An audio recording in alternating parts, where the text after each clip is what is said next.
Okay.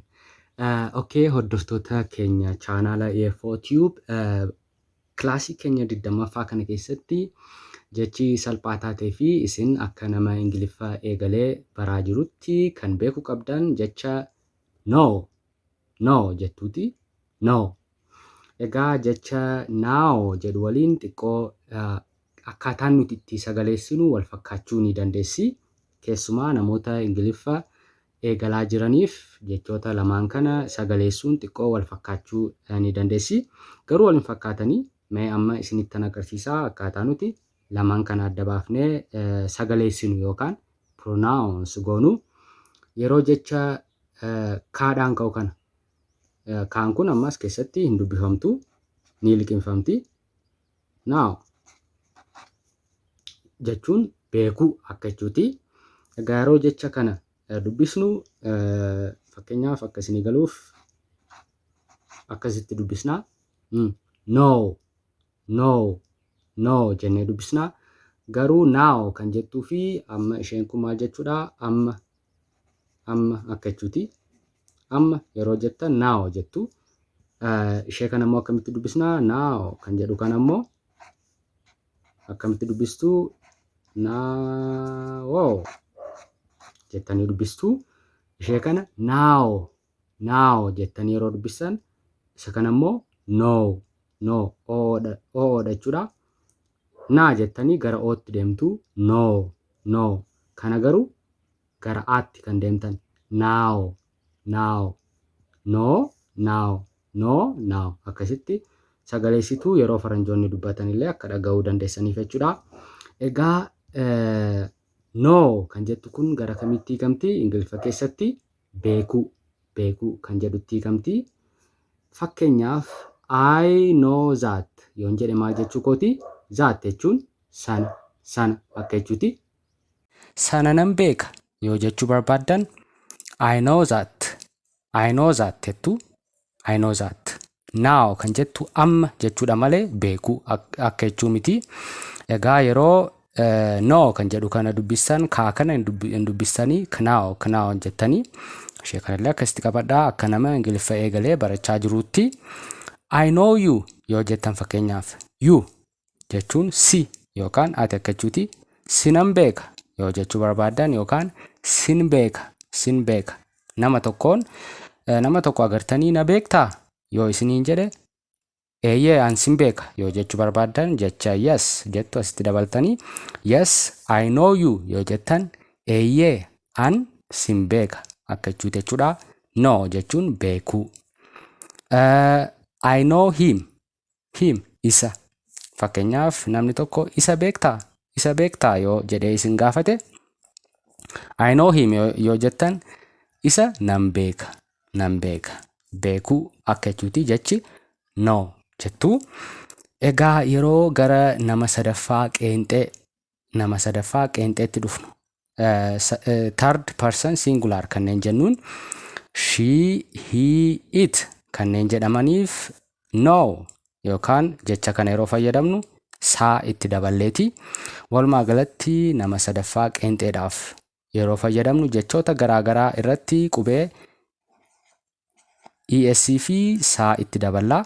Kan ammoo isa kam daballa kan jedhu immoo kutaa keenya itti aanan keessatti ni daballaa. Garuu jechoota garaagaraaf fakkeenyaaf buy kan jedhuuf bituu kan jedhuuf isheen bilbila bitti yoo jechuu barbaanne she buys jenna malee she buy hin jennu. She buy a phone hin jennu. Fakkeenyaaf she buy a phone hin jennu. Isheen bilbila bitti jechuudhaaf maal fayyadamna? Saa itti daballeeti kan fayyadamnu nama sadaffaa qeenxeedhaaf yoo ta'e. He buy a phone hin jennu. Buys jenna saa itti daballeeti kan dubbannu. It kan jedhuufis it knows jenna malee it know hin jennu. Saa kana itti daballee dubbanne jechuudha. Fakkeenyaaf jecha want jedhu she want hin jennu. Want barbaadu akka jechuuti. Isheen waa tokko barbaaddi yoo jechuu barbaannu qubee saa itti daballeeti. She wants me isheen na barbaaddi. She wants me yoo fakkeenyaaf me kan jettutti daballee she wants me jenna malee she want me hin jennu. Ishee kana asitti qabadhaa. Nama sadaffaa qeenxeedhaaf yeroo ta'e jechoota V1 yookaan verbii tokkoffaa kanneen jedhamaniif jechoota oriijinaala gara simple passiitti hin jijjiiramneef maal fayyadamna? Qubee saa jedhutti daballaa. Fakkeenyaaf isheen na jaalatti. Isheen na jaalatti jechuudhaaf love me. She love me hin jennu. She loves me jenna. Saa itti daballeeti. She loves me jenna malee she love me hin jennu. Kanallee akkasitti qabadhaa. Jechoota garaagaraa qubee saa yookaan es kanneen lamaan keessaa tokko itti daballeeti. Nama sadaffaa qeenxeedhaaf kan dubbannu. She knows isheen ni beekti. He knows inni ni beeka jennee akkasitti itti fayyadamna jechuudha. Kanaaf jechoota kanneeniif saa itti daballaa. Garuu jechoota I, we jedhaniif saa itti hin daballu. Jechoota yookaan pronounota bamaqoota I, we, they jedhaniif kanneeniif you. Kanneen jedhan kanaaf saa ittiin daballu. Warreen sadaffaa nama sadaffaa qeenxee ta'aniif qofa saa yookaan es itti daballaa. I knows hin jennu. Asitti saa daballee I knows hin jennu. I know qofa jenna. We know jenna malee we knows hin jennu.